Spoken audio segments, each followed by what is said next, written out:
नीना ग्रोवर को संजना पर बहुत गर्व था और उनकी जेठानी ने भी मुस्कुराकर अपनी सहमति दे दी थी।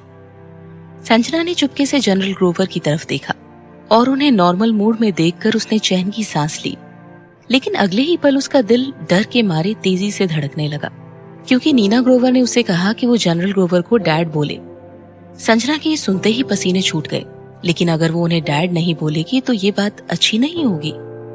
जनरल ग्रोवर के सामने टी सेट रखा देखकर उसने सबसे पहले उनको एक कप चाय निकाल कर दी और उनकी तरफ कप बढ़ाते हुए बोली, डैडी चाय।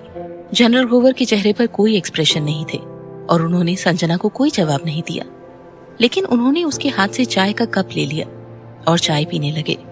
और उसके बाद उनके चेहरे पर हल्की सी मुस्कान आ गई। बचपन से ही उनके चारों बेटे उन्हें जनरल कहकर बुलाते थे। सिर्फ त्योहारों और घर के फंक्शन में उन्हें डैड बोलते थे। उनकी पहली बहू मालिनी भी ऐसा ही करती थी, वो भी उन्हें बहुत फॉर्मल तरीके से पुकारती थी। लेकिन संजना ने जिस प्यार से उन्हें डैडी कहकर पुकारा था, उन्हें लगा जैसे वो उनकी अपनी बेटी हो। 4 बेटे होने के बाद नीना ग्रोवर और जनरल ग्रोवर बेटी की उम्मीद में एक और बच्चा चाहते थे, लेकिन नीना ग्रोवर का शरीर कमजोर था और वो एक और प्रेगनेंसी नहीं झेल पाती। उन्हें ये भी डर था कि कहीं एक और बेटा हो गया तो क्या होगा, इसीलिए उन्होंने एक और बच्चे का रिस्क नहीं उठाया। बस उन्हें एक ही दुख था कि उनकी कोई बेटी नहीं थी। अपना कप टेबल पर रखकर जनरल ग्रोवर ने अहंकार से कहा, मैंने सुना है कि तुम पास्ट में करण की गर्लफ्रेंड थी और उसने तुम्हें डंप कर दिया था। अगर ऐसी बात थी तो तुमने ये सब करण की जिंदगी में वापस आने के पहले सोचा क्यों नहीं? क्या तुम्हें नहीं लगता कि करण बहुत बदमाश है? जनरल ग्रोवर की बात सुनकर सब लोग हंसने लगे। सिर्फ करण के चेहरे पर कोई एक्सप्रेशन नहीं थे। जाहिर था कि संजना के करण की एक्स गर्लफ्रेंड होने के बारे में नीना ग्रोवर ने ही जनरल ग्रोवर को बताया था। नीना ग्रोवर डर गई कि कहीं करण उनसे नाराज ना हो जाए, इसीलिए वो तुरंत बोली, अब आप भी क्या बातें कर रहे हैं? अपने बेटे के बारे में कौन ऐसा बोलता है? उन्होंने पहले ही मुझे बता दिया था कि उनके बीच छोटी सी लड़ाई हुई थी, जो अब दोनों ने बात करके मामला सुलझा लिया है, वरना उन दोनों की शादी कैसे होती? बिल्कुल ठीक कहा। कौन से कपल में लड़ाई नहीं होती? तुम अपना और नीना का पास्ट ही देख लो। क्या तुम दोनों हर एक छोटी बातों पर लड़ा नहीं करते? जनरल ग्रोवर को बिल्कुल अच्छा नहीं लगा कि उनके बड़े भाई की बीवी ऐसे उनके पास्ट की बातें सबको बता रही थी। ऐसे तो वो सब पर कंट्रोल कैसे रख पाएंगे? फिर उन्होंने पूछा, भाभी आप क्या बोल रही हो? नीना ही बिना वजह मुझसे लड़ा करती थी, मैंने उससे कब लड़ाई की? नीना ग्रोवर ने मन ही मन जनरल ग्रोवर को कोसा, स्टूपिड, हमेशा दूसरों के सामने खुद को कूल दिखाने की कोशिश करते रहते हैं। लेकिन वो एक समझदार औरत थी और वो सबके सामने अपने पति का मजाक नहीं उड़ाना चाहती थी, इसीलिए वो चुप रही। करण के ताऊ की बीवी को संजना बहुत पसंद आई थी और वो उसका हाथ पकड़कर जनरल ग्रोवर से बोली, मुझे लगता है कि संजना एक बहुत अच्छी लड़की है और वो करण के लायक भी है। सृष्टि ने भी अपनी माँ की बात पर सहमति जताई। हाँ, मुझे भी लगता है। भावना भी बोली, सच, मुझे भी संजना भाभी बहुत पसंद है। भाभी मेरे साथ गेम भी खेलना, ठीक है? सनी ने मासूमियत से कहा, मुझे भी दीदी बहुत पसंद है, लेकिन दीदी करण अंकल से शादी क्यों कर रही है? नीना ग्रोवर ने उसे डांटते हुए कहा, मैंने तुम्हें कितनी बार कहा है, दीदी को अब तुम आंटी कहोगे। ओहो, फिर तो मैं करण अंकल को डैडी कहूंगा। इस तरह से दीदी मेरी मम्मी बन जाएगी, सनी ने कहा। उसकी बात सुनकर सब लोग हंसने लगे। शुक्र है कि वरुण इस वक्त वहां नहीं था, वरना सनी की आज तो पिटाई हो जाती। डिनर बहुत ही शानदार था। डिनर टेबल पर हर तरफ से खाने परोसे गए थे। क्योंकि आज बहुत सारे मेहमान मौजूद थे, इसीलिए टेबल को काफी लंबा लगाया गया था। संजना की दाईं तरफ करण बैठा था और उसकी बाईं तरफ नीना ग्रोवर, जो बहुत प्यार से उसे सारी तरह की डिशेस परोसे जा रही थी। सभी औरतें एक दूसरे के साथ आराम से बातें कर रही थी, जबकि दूसरी तरफ सभी मर्द चुपचाप अपना खाना खा रहे थे। करण के ताऊ का परिवार भी बिल्कुल ऐसा ही था।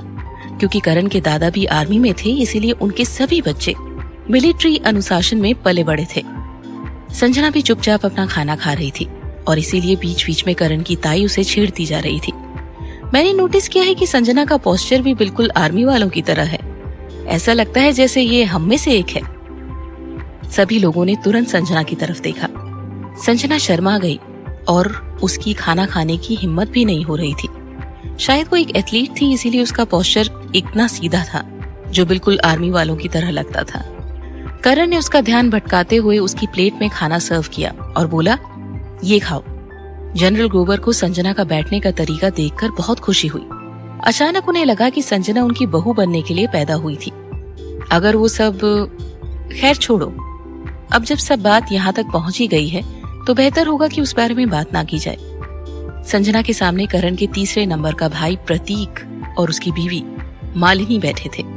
वो दोनों चुपचाप अपना खाना खा रहे थे और सबकी बातों पर ध्यान भी नहीं दे रहे थे। वो दोनों आपस में जिस तरह से बात कर रहे थे उससे पता चल रहा था कि उन दोनों के बीच सब कुछ ठीक नहीं था। संजना को उन्हें देखकर बहुत उत्सुकता हुई। उसे अच्छे से याद था कि मेघना ने उसे बताया था कि ये कपल बहुत ही आदर्श कपल माना जाता है, लेकिन उन्हें देखकर ऐसा कुछ क्यों नहीं लग रहा? क्यों ऐसा लग रहा है कि दोनों के बीच में बहुत दूरियां हैं और उनके बीच की प्रॉब्लम कोई छोटी प्रॉब्लम नहीं है? मालिनी को जैसे उसकी नजरों का एहसास हुआ तो उसने संजना की तरफ घूर के देखा। संजना उसका एटीट्यूड देखकर चौंक गई। करण जो उसके पास बैठा था उसने भी मालिनी को घूरते हुए देख लिया था और उसका मूड खराब हो गया। करण के पास उसका दूसरे नंबर का भाई विवेक ग्रोवर बैठा हुआ था। उसने भी सब कुछ देख लिया था। उसे डर था कि कहीं करण नाराज होकर कुछ बोल ना दे, इसीलिए उसने अपना चम्मच रखकर करण से कहा, ठीक है, अब अपना मूड खराब मत करो। सब जानते हैं कि जनरल ग्रोवर ने तुम्हारी बीवी को अपने बहू के रूप में स्वीकार कर लिया है, लेकिन वो सबके सामने झुकने को तैयार नहीं है, इसीलिए नाराज होने का दिखावा कर रहे हैं। करण ने उसकी तरफ देखा और फिर चुपचाप खाना खाने लगा। वो अपने भाई की बात का मतलब समझ गया था। चाहे उसे अपने पिता या मालिनी पर जितना भी गुस्सा आए, लेकिन अभी उसे अपना गुस्सा कंट्रोल करके रखना होगा, वरना उसकी बीवी को उसकी वजह से बातें सुननी पड़ेगी। जब तक सबने डिनर खत्म किया काफी रात हो चुकी थी। क्योंकि सभी बड़े लोग थे इसीलिए वो लोग अपनी व्यस्तता के कारण वहां से चले गए। डिनर के बाद लगभग आधे मेहमान जा चुके थे और अब सिर्फ ग्रोवर खानदान के लोग ही बचे थे। नीना ग्रोवर ने संजना से कहा, मिष्टी, क्यों ना तुम दोनों आज रात यहीं रुक जाओ, तुम कल चले जाना। जब नीना ग्रोवर ने नानी के मुंह से संजना को मिष्टी बुलाते सुना तो नीना ग्रोवर भी उसे प्यार से मिष्टी बुलाने लगी। संजना के लिए सब ठीक था, बस करण ही एक प्रॉब्लम था उसके लिए। करण ने एक बार संजना की तरफ देखा जो बहुत ही आदर्श बहू की तरह बिहेव कर रही थी, और फिर अपने पिता को देखा जो थोड़ी देर पहले संजना को शातिर बुला रहे थे और ये भी दावा कर रहे थे कि वो संजना को कभी अपनी घर की बहू नहीं मानेंगे। लेकिन वो थोड़ी देर चुप रहा और फिर सोचकर नीना ग्रोवर से बोला, आप जाओ और आपकी अलमारी से वो बॉक्स लेकर आओ। नीना ग्रोवर को पहले बहुत आश्चर्य हुआ, फिर उनके चेहरे पर मुस्कान आ गई और बोली, ओके। फिर वो अपने कमरे की तरफ बॉक्स लेने दौड़ पड़ी। उन्होंने बॉक्स लाकर खोला और उसमें से एक कड़ा निकाल कर संजना को पहना दिया। वो बोली, ये करण की दादी ने बहुत संभाल के रखा था और उनकी आखिरी इच्छा थी कि ये कड़ा करण की बीवी को दिया जाए। तो ये बात थी। विवेक मुस्कुराए बिना नहीं रह सका। ये उनकी दादी की निशानी थी, क्योंकि वो सबसे ज्यादा करण से प्यार करती थी, इसीलिए उनका पसंदीदा कड़ा उन्होंने करण की बीवी के लिए रखा था। कुछ देर पहले जनरल ग्रोवर इस बात पर अड़े हुए थे कि संजना को अपनी बहू के रूप में स्वीकार नहीं करेंगे, और यहाँ उसे वेलकम गिफ्ट दिया जा रहा है। सच में करण की बीवी में कुछ बात तो जरूर होगी। प्रतीक भी यही सोच रहा था। मालिनी हल्के से मुस्कुराई, ये दिखाने के लिए कि उसे इन सब बातों से कोई फर्क नहीं पड़ता। सनी साइड में बैठकर खुशी से उछल रहा था। कितना सुंदर कड़ा है, आपके हाथों में कितना सुंदर लग रहा है दीदी। संजना ने कड़ा पहनकर करण की तरफ देखा। उसके चेहरे पर कोई एक्सप्रेशन नहीं थे, इसीलिए संजना ने बहुत आदर से नीना ग्रोवर और जनरल ग्रोवर को थैंक यू बोला। जनरल ग्रोवर अकड़ कर बोले, वैसे तो मुझे तुम पसंद नहीं आई हो और मैं तुम्हें अपने घर की बहू भी स्वीकार नहीं करना चाहता, लेकिन अब जब तुम दोनों ने पहले ही कोर्ट मैरिज कर ली है, इसीलिए मैं और कुछ नहीं कहूंगा। आखिर हम लोग आर्मी परिवार से है, इसीलिए हम कानून और नियमों का पालन करते हैं और अपने देश की सेवा में अपनी जान भी दे सकते हैं। इसीलिए हम अपने सभी देशवासियों से प्यार करते हैं। संजना को अचानक लगा जैसे वो देश के ऊपर कोई भाषण सुन रही हो। ओह, जनरल ग्रोवर अपनी बात जारी रखते हुए बोले, एक सोल्जर की जिंदगी बहुत नियमों भरी होती है। तुम हर रात 7 बजे से पहले घर वापस आ जाना और रात के 10 बजे तक घर की सारी लाइटें बंद हो जानी चाहिए। संजना ये सब कुछ सुनकर हैरान थी। शाम 7 बजे से पहले घर? कई बार तो उसकी ट्रेनिंग ही 7 बजे तक चलती है। अगर उसकी अगले दिन छुट्टी हो तो वो देर रात तक जागती है और टीवी देखकर या फोन पर गेम खेलकर अपना टाइम पास करती है। कोई भी बड़ा और जरूरी फैसला करने से पहले तुम्हें हमको रिपोर्ट करना होगा। और तुम जिस घर में रहते हो वो घर हमेशा साफ सुथरा होना चाहिए और कंबल भी बिल्कुल परफेक्ट चौकोर शेप में तय किए होने चाहिए। हर सुबह तुम्हें एक्सरसाइज करने के लिए 6 बजे उठा दिया जाएगा। तुम्हारा ट्रेनिंग शेड्यूल भी पूरे नियमों के साथ बनाया जाना चाहिए। तुम कोई भी मूवी देखने या पार्टी देखने के लिए हमसे बात करके हमारी इजाजत मांगने की पूरी प्रक्रिया फॉलो करोगी, वगैरह वगैरह। जनरल ग्रोवर के नियमों की लिस्ट सुनकर संजना के चेहरे का रंग उड़ गया। कहीं उसने अपना करियर तो नहीं बदल लिया? उसने चुपके से करण और बाकी सबकी तरफ देखा। सब लोग नॉर्मल बिहेव कर रहे थे। वो ये सोच रही थी कि उसने करण को भी इन नियमों का पालन करते हुए कभी नहीं देखा। उसने सोचा कि वो बिना कुछ बोले चुपचाप जनरल ग्रोवर की बातें सुन लेगी। जब जनरल ग्रोवर ने सारे नियम संजना को समझा दिए तो वो बोली, ग्रोवर्स के पास बहुत पैसा है, इसीलिए वो तुम्हें खिलाने से गरीब नहीं हो जाएंगे। इसीलिए हमारे घर को अपना ही घर समझो। संजना कुछ नहीं बोली। उसे समझ नहीं आ रहा था कि वो उनकी बात पर हंसे या रोए। अब उसे समझ आया कि करण इतना खड़ूस क्यों है। ये उसके परिवार का असर है। संजना को लेक्चर देने के बाद जनरल ग्रोवर करण की तरफ मुड़े और बोले, अब जब मैंने तुम दोनों के रिश्ते को स्वीकार कर लिया है तो तुम कल से वरुण को रिपोर्ट कर सकते हो। करण ने बिना वक्त गंवाए इनकार कर दिया। मैं आर्मी में वापस नहीं जाऊंगा। जनरल ग्रोवर को ये बात बहुत बुरी लगी। वो बोले, सभी को अपना करियर और अपना परिवार खुद संभालना चाहिए। अब तुम अकेले नहीं हो। क्या तुम अभी भी बिना किसी ढंग की नौकरी के इधर उधर घूमकर अपना वक्त बर्बाद करते रहोगे? करण ने जवाब दिया, मैं कुछ ढंग का काम ही कर रहा हूँ। नीना ग्रोवर अपने बेटे की मदद करते हुए बोली, हाँ, करण आजकल बिजनेस में बहुत पैसा कमा रहा है। जनरल ग्रोवर ने पूछा, तो क्या तुमने बिजनेस की दुनिया में जाने का अपना मन बना लिया है? उनको देखकर ऐसा लग रहा था जैसे वो अभी भी गुस्से से फट जाएंगे, लेकिन करण ने पूरे आत्मविश्वास से कहा, हाँ। अब वहां के माहौल में तनाव सा आ गया था। सिचुएशन को संभालने के लिए संजना ने पूछा, वरुण को रिपोर्ट करने का मतलब तुम्हारा मिलिट्री में लौटना है क्या? अचानक सभी की नजरें संजना पर जम गई और वो उसे अजीब नजरों से देखने लगे। संजना थोड़ा झेप गई। उसे लगा कि शायद उसने कोई गलत बात कह दी है। उसे ये सब बातें मालूम नहीं थी कि पूरे घर में जनरल ग्रोवर का पूरा कंट्रोल था। उन्होंने घर में ये नियम बनाया था कि जब भी वो बात करेंगे तो उनके बीच कोई और नहीं बोलेगा। लेकिन ये बात संजना को मालूम नहीं थी, इसीलिए वो मुस्कुराते हुए उन्हें सलाह देते हुए बोली, मुझे लगता है कि हमारे घर में काफी जनरल्स हैं, लेकिन ये बात भी सच है कि चाहे जितने जनरल पैदा हो जाएं, वो सब मिलकर भी आपके जैसे नहीं बन सकते, है ना डैड? अब सबसे बेस्ट है और करण भी आपके जैसा नहीं बन सकता। अगर ऐसी बात है तो मुझे लगता है कि उसे बिजनेस करके काफी पैसे कमाने चाहिए ताकि आप उसके पैसे खर्च कर सके, है ना? अचानक वहां सन्नाटा छा गया।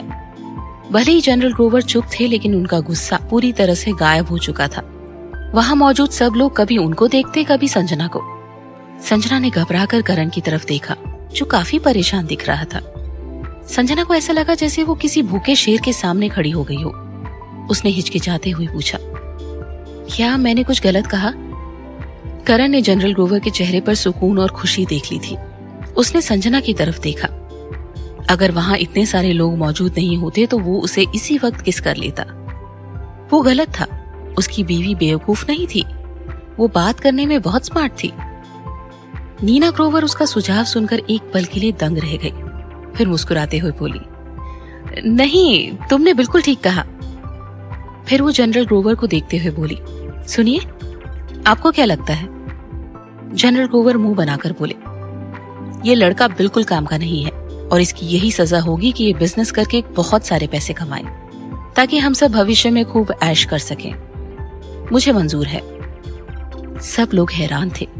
उनको यकीन नहीं हो रहा था कि जिस बहू को वो अपनाने के लिए तैयार नहीं थे, उसकी सलाह इतनी आसानी से मान जाएंगे। मालिनी चुपचाप सब देख रही थी। पाखंडी। उसने संजना की तरफ नफरत से देखा। संजना उसके साथ अपना रिश्ता खराब नहीं करना चाहती थी, क्योंकि चाहे जो हो वो रिश्ते में उसकी जेठानी थी, इसलिए उसने उसकी नजरों को अनदेखा कर दिया। कुछ ही देर में प्रतीक और मालिनी वहां से चले गए। जब दोनों घर से बाहर निकल रहे थे तब भी उन दोनों के बीच तनाव बना हुआ था और वो कहीं से भी पति पत्नी नहीं लगते थे।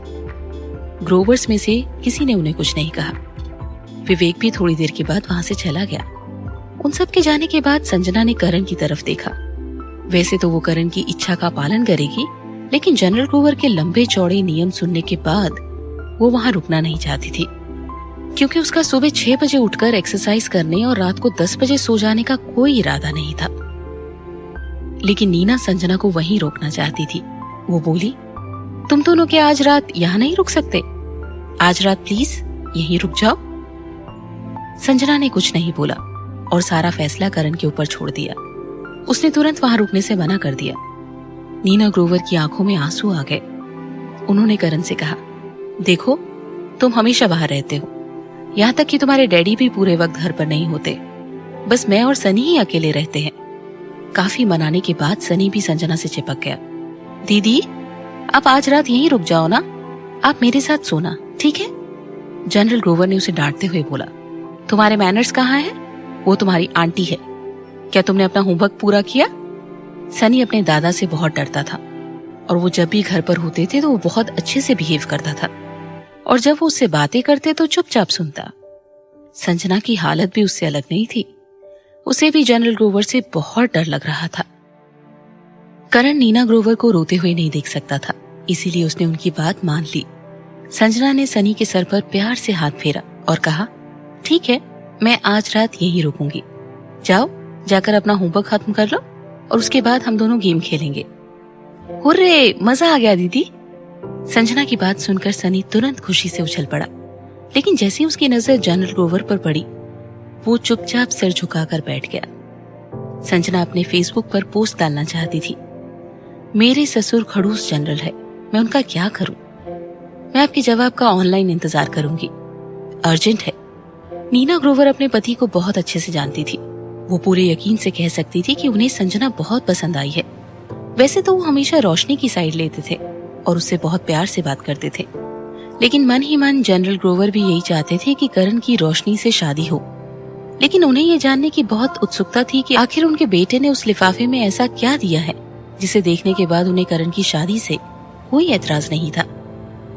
जब संजना और करण सोने के लिए अपने कमरे में गए तो वो जनरल ग्रोवर से मुस्कुराकर बोली, मैंने सुना है कि जब मैं घर पर नहीं थी तो आपने कहा था कि आप संजना को कभी अपने घर की बहू नहीं मानेंगे।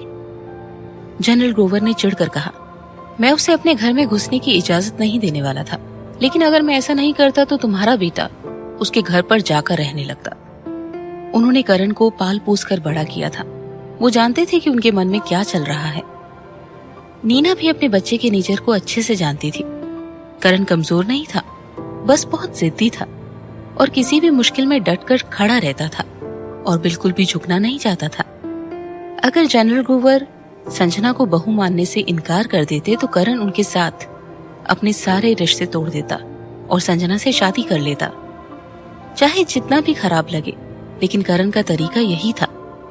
उनका यही बेटा जनरल ग्रोवर के फैसले के खिलाफ जाने की हिम्मत रखता था। करण संजना को अपने बेडरूम में लेकर गया। उनके बैठने से पहले ही एक नौकरानी ने कमरे का दरवाजा खटखटाया और कहा कि जनरल ग्रोवर करण का अपनी स्टडी में इंतजार कर रहे हैं। करण को यह सुनकर कोई आश्चर्य नहीं हुआ। उसने संजना से कहा कि अगर वो थकी हुई है तो सो जाए और उसका इंतजार न करे। ये कहकर वो अपने पिता से मिलने स्टडी में गया। स्टडी के अंदर बहुत शांति थी। जनरल ग्रोवर कड़क एक्सप्रेशन के साथ अपनी कुर्सी पर बैठे हुए थे। उन्होंने पूछा, तुम आर्मी में वापस क्यों नहीं जाना चाहते? भले ही वो करण के करियर बदलने के लिए तैयार हो गए थे, लेकिन उनका दिल अभी भी इस बात से मानने को तैयार नहीं था कि वो करण से बात करके उसके इस फैसले के पीछे की असली वजह जानना चाहते थे। करण ने गुस्से से कहा, जनरल बनने से आप बेस्ट नहीं हो जाते। वरुण को देखो, वो बिल्कुल आपके जैसा है, लेकिन फिर भी वो आपकी बराबरी नहीं कर सकता और हम लोग आपके जैसे नहीं बनना चाहते। जनरल ग्रोवर को करण की बात पर गुस्सा आ गया और वो उसकी बात काटते हुए बोले, बस बहुत हुआ, यहाँ आकर अपने बूढ़े बाप की टेंशन मत बढ़ाओ। कम से कम संजना ने हर बात सच कही, लेकिन तुम क्या कर रहे हो? तुम अपने पिता से झूठ बोल रहे हो। करण बोला, आप सच सुनना चाहते हैं? जनरल ग्रोवर बोले, क्या तुम्हें लगता है कि मैं मजाक कर रहा हूँ? करण थोड़ी देर चुप रहा। जनरल, आपको पता होगा कि 2 साल तक मैं आर्मी में था और मुझे मरने से डर नहीं लगता।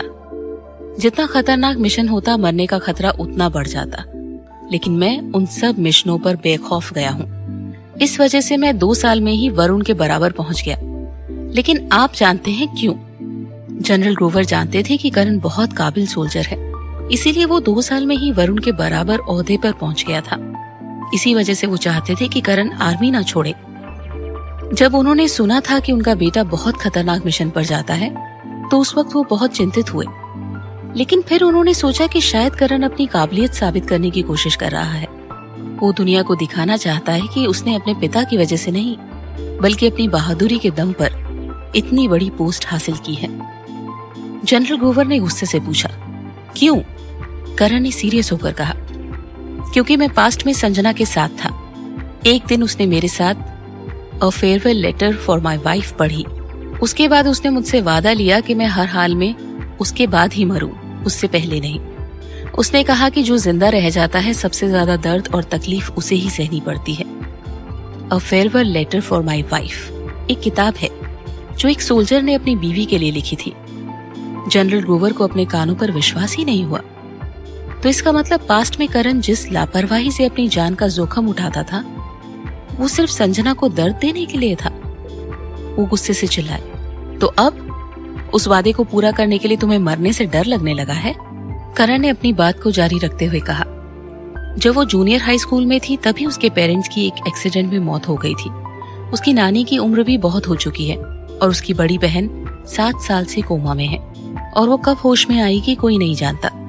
भले ही वो हमेशा ऊपर से खुश दिखती हो, लेकिन अंदर से वो बहुत अकेलापन महसूस करती है।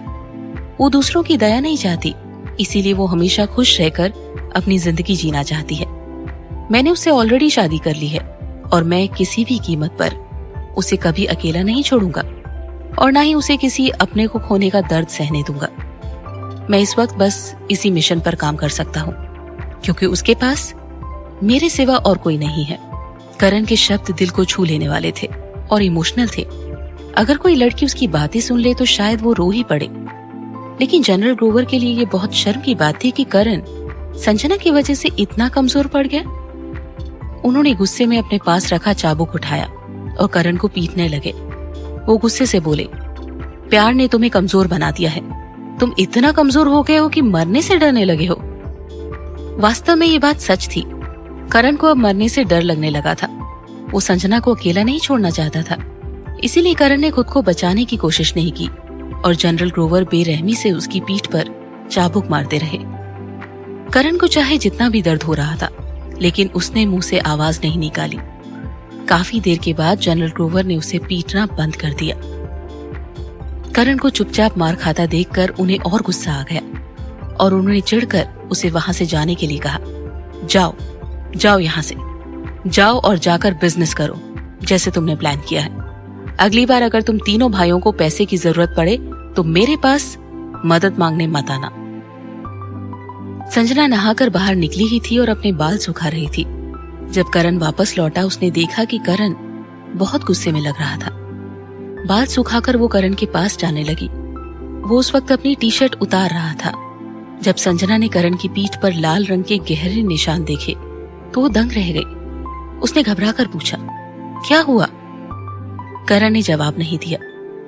कुछ ज्यादा नहीं, बस अपने पिता से मार खाकर आ रहा हूँ। करण ऐसे बेपरवाही से बोल रहा था जैसे चाबुक से मार खाना उसके लिए साधारण सी बात थी। संजना ने पूछा, डैडी डैडी ने तुम्हें क्यों मारा? क्या वो हमारे रिश्ते के लिए मान नहीं गए थे? संजना को बहुत बुरा लग रहा था। भले ही करण ने उसे समझाया कि जनरल ग्रोवर ने उसे संजना की वजह से नहीं मारा, लेकिन वो जानती थी कि करण को मार उसकी वजह से पड़ी है।